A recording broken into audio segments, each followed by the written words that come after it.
Hey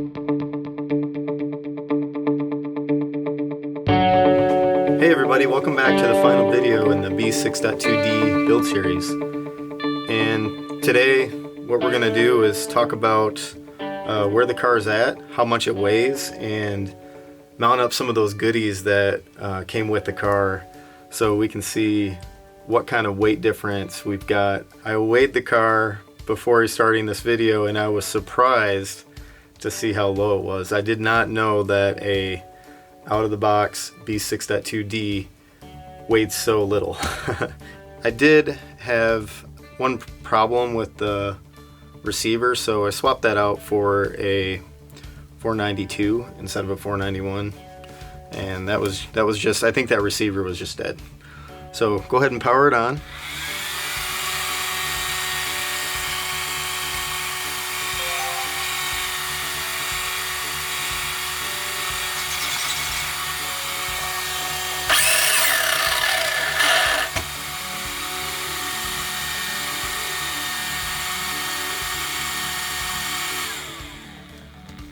Unfortunately, that's about all I can do right now because the track's closed for rebuild and they will be reopening later this week. So hopefully I'll get some track footage of the car on the track, but until then, that's the best I can do. A couple of things that I haven't gone over, and I just want to do that real quick before we get into the upgrades. For the pinion gear, this is the pinion gear that we decided to put on it. It's a Trinity. It's very, very thin. You can see it's kind of like a polyprobe sized pinion gear, but it's made out of aluminum. Also, there's a transponder in here, and the reason I put the transponder in is because I wanted to make sure that the buggy was weighed with everything that I'm going to be setting down on the track for race day.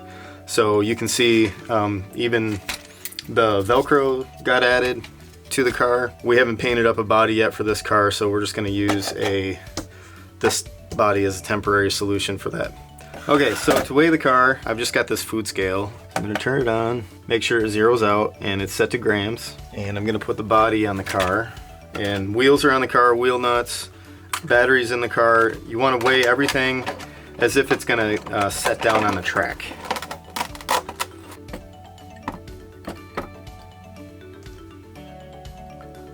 Okay, so we have 1,545 grams, and our minimum weight that we want to have on the car is 1499. With the parts that we're going to put on it, we're going to try to get it as close as we can to that weight.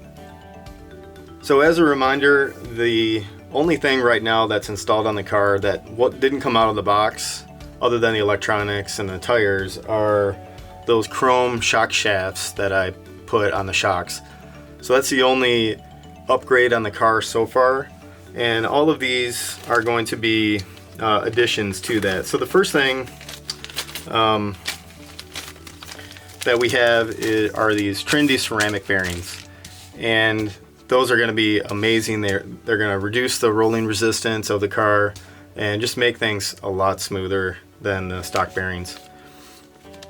And we also have the titanium ball stud kit from Avid. The SKRC titanium screw set.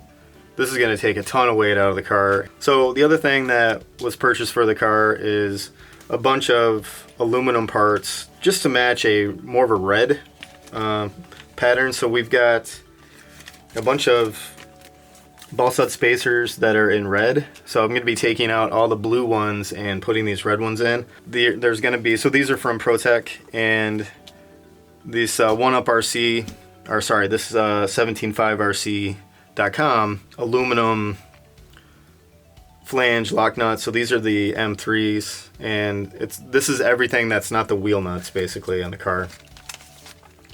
And we do have the matching wheel nuts to go with that. This is a nice little addition as well. These are titanium standoffs for the rear shocks, and that's going to be just maintenance will be a lot easier on the shocks with these on it. So Exotec has these red wing buttons that we're going to be installing. These are aluminum, and some more titanium parts. This is the Lunsford shock standoffs.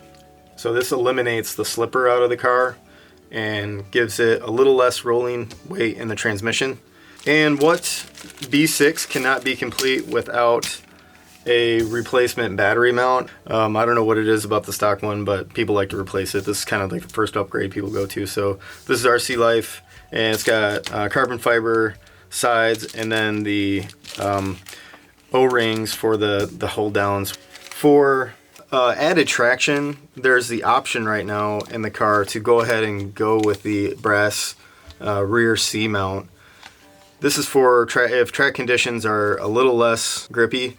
This is a nice thing to put in the car just to give it a little bit more rear bite. Also, the Exotech front bulkhead is nice as well too. This is aluminum front bulkhead, and this just beefs up the front of the car. Okay, I'm back after some wrenching, and all the final parts are installed on the car, and let's just take a quick breeze through what got installed.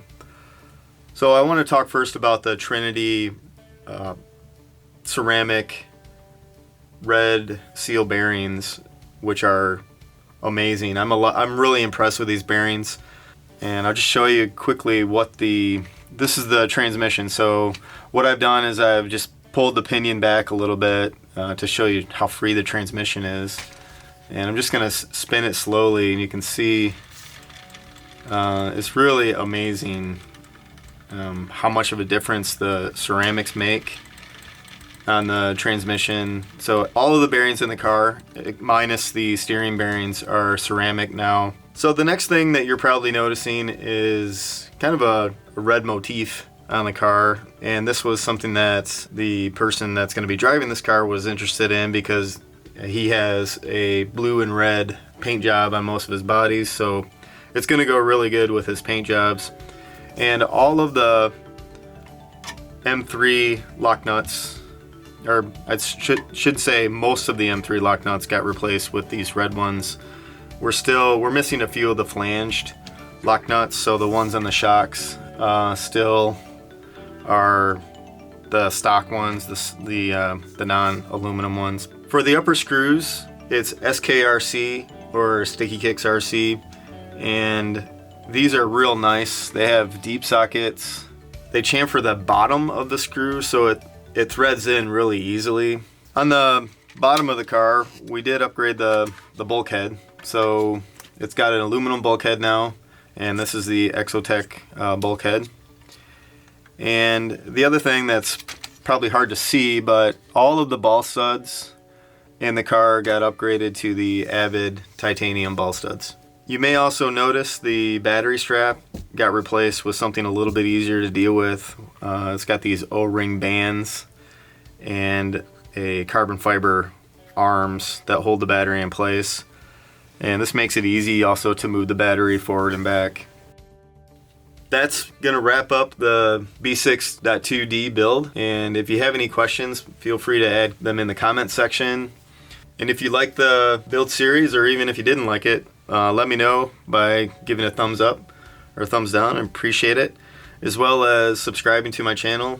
We're going to be doing more builds in the future, and I've got definitely a few more buggies lined up to start building, so it should be a lot of fun.